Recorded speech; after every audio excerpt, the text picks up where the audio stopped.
반갑습니다. 여러분의 보좌관, 주식대박 보좌관입니다. 화이팅! 영상을 보시기 전에 구독과 좋아요 부탁드립니다. 감사합니다. 투자는 개인의 판단에 따르지만 이번 영상이 큰 도움이 되시기를 바랍니다. 이번 영상은 9월 11일 금요일 10분 아침 시황입니다. 전일 국내 증시 코스피가 0.87%, 코스닥이 1.7% 상승했는데요. 상승 종목 수가 약 1,700개, 하락 종목 수가 약 600개였는데 상승 종목 수가 하락 종목 수 대비 약 1,100개 많았습니다. 코스피 수급을 보시면요. 개인이 5거래일 연속 매수를 이어갔고 외국인이 5거래일 만에 매수를 보였고요. 기관의 매도는 지속 이어졌습니다. 연기금이 2,000억 매도했고요. 금융투자가 1,200억 가까이 매도를 보였습니다. 코스닥에서는 개인이 매도한 가운데 외국인과 기관이 오랜만에 동반 함께 매수를 하는 모습이었고요. 연기금의 매수는 8거래일째 이어지고 있고 금융투자가 오랜만에 매수를 많이 해주었습니다. 투신이 큰 금액은 아니지만 오랜만에 또 순매수로 전환하는 모습도 확인할 수가 있었고요. 국내 증시 보면 미국 증시의 반등, 또 22 통화정책회의 기대감으로 상승할 수가 있었죠. 어제는 쿼드러플 위칭 데이였는데 외국인이 삼성전자를 3거래일 연속 순매수를 보이면서 현물에서 5거래일 만에 순매수를 기록을 했고요. 선물에서까지도 순매수를 기록한 것이 국내 증시의 긍정적이었습니다. 인터넷, 2차전지 등 기존 주도주의 반등 시도가 나오는 가운데 네이버가 5거래일 만에, 카카오가 6거래일 만에 상승 마감했고 NC소프트가 5% 상승했습니다. 2025년 중국 베이징, 오타네요. 베이징 수소차 만대 보급 계획 등 긍정적인 뉴스가 이어지면서 수소차 관련주의 강세가 있었고 또 전일 상장한 카카오게임즈의 상한가가 특징적이었습니다. 카카오게임즈 관련 뉴스 참 많았죠. 상따를 노린 특정 증권사의 비중이 많았기도 했었고, 미국 증시 바로 살펴보겠습니다. 다우, S&P 500, 나스닥 3대 지수 모두 하락했습니다. 나스닥의 좀 하락폭이 좀 컸고요. 필라델피아 반도체 지수 1.47% 하락했고 애플이 3%대 하락했고요. 마이크로소프트, 아마존, 알파벳, 인텔, AMD, 넷플릭스 하락하는 모습이고요. 테슬라가 1.38% 상승했고 모더나가 1.16% 상승했습니다. 아스트라제네카가 전일 시간의 거래에서는 한 1% 상승했는데 정작 뚜껑 열어보니까 1% 하락했고요.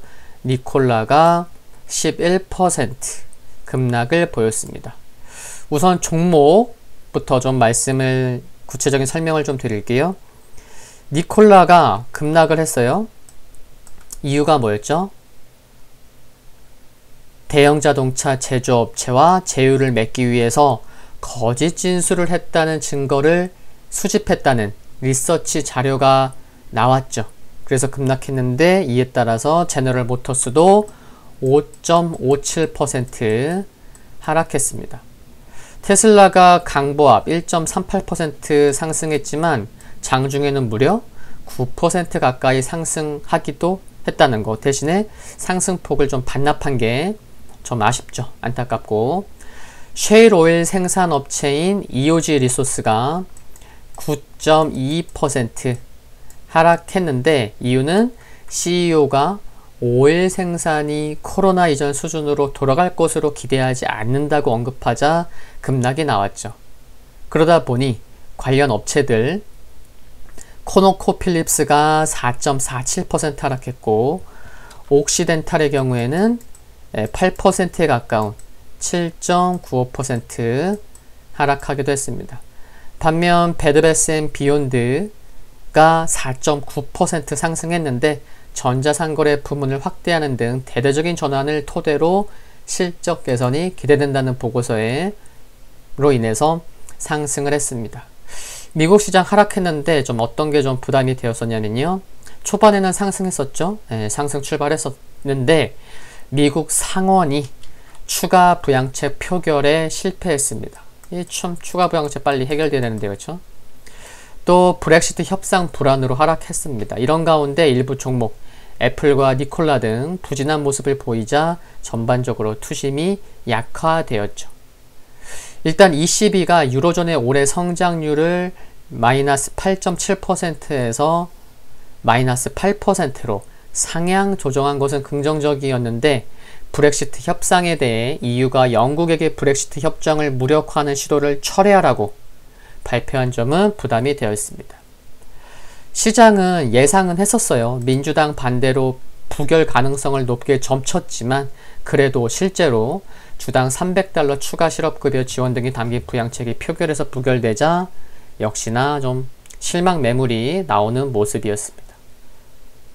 신규 실업수당 청구 건수는 지난주와 같은 수준을 보였고 4주 평균 수치는 소폭 감소하며 영향은 제한적이었습니다. 유럽 증시 다소 좀 혼조세였죠. 네, 독일이 0.26% 하락했고 프랑스 약보와 영국 약보, 이탈리아 4개 나라 중에서 혼자 0.25% 상승했는데요. 유럽 중앙은행이 정책금리 동결했고요. 자산 매입 프로그램 규모 유지를 발표했죠. 근데 시장에서 예상됐던 내용인 만큼 영향은 제한적이었습니다. 한편 크리스틴 라가르드 ECB 총재가 유로 가치 강세에 신중히 평가하고 있지만 특정 환율을 목표로 하지 않는다고 신중한 발언을 하면서 오히려 유로화 가치 강세를 유발시키면서 시장에 다소 부정적인 영향을 미쳤습니다. 그리고 미국 증시에서도 말씀드렸던 영국의 유럽연합 탈퇴 관련 노이즈가 있었던 게 불확실성을 키우면서 투심에 영향을 일부 주는 모습이었습니다. 중국 상해지수가 0.6% 하락했는데요. 중국의 경우 정보기술주들이 좀 전반적으로 약했어요. 정보기술주가 1%대 하락을 보였는데 중국판 나스닥으로 불리는 차이넥스트도 1%대 하락했고 선전 종합지수에서는 정보기술 부문이 5% 가까이 하락을 했습니다.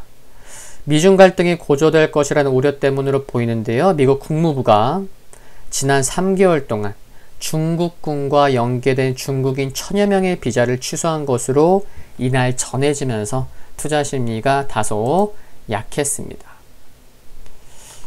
유가가 미국 재고 증가의 수요도나 우려에 2% 하락했고요. 금 가격은 미국 고용지표 부진 등의 0.5% 상승했습니다. 주요 일정지수 독일과 미국 소비자 물가지수 발표되고요. 미국 8월 실질소득, 유럽에서는 비공식 EU 재무장관 회의가 예정되어 있습니다. 금일 국내 증시 포인트 말씀드리면 미국 의회의 추가 부양책 표결 실패로 추가 부양책이 대선 전까지 지연되며 소비 절벽 우려감이 생기는 거 아니야? 뭐 그런 분위기였다는 거죠. 그렇다고 하면은 대미 수출 둔화까지 우려될 수 있기 때문에 빨리 해결돼야 할 것으로 생각을 합니다. 지연되는 것이 좀 안타까운 부분이고요. 코스피 지수만 놓고 보면 외국인이 삼성전자를 이번 주에 3거래일 연속 매수하는 것은 긍정적인데 주말을 앞두고 미국의 대형 기술주의 변동성이 커지는 모습은 투심을 다소 약하게 만들 수 있다는 점은 참고해야겠습니다. 보시는 지수는 미국 다우산업지수인데요. 전일 상승분을 모두 반납한 모습입니다. 그렇죠? 네. 전일 상승의 캔들을 모두 삼켜버리는 하락이 나온 점. 그러니까 투자 심리가 그만큼 약했다는 거죠. 그렇죠? 또 역시나 하루빨리 반등이 나올 필요가 있겠습니다. 그런 흐름이라는 거죠.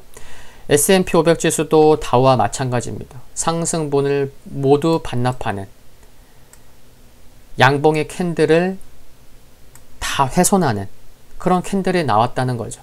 투자심이 약한 모습이라는 거고요. 나스닥도 마찬가지입니다. 네. 필라델피아 반도체 지수 60에서 근처까지 하락하는 모습인데요.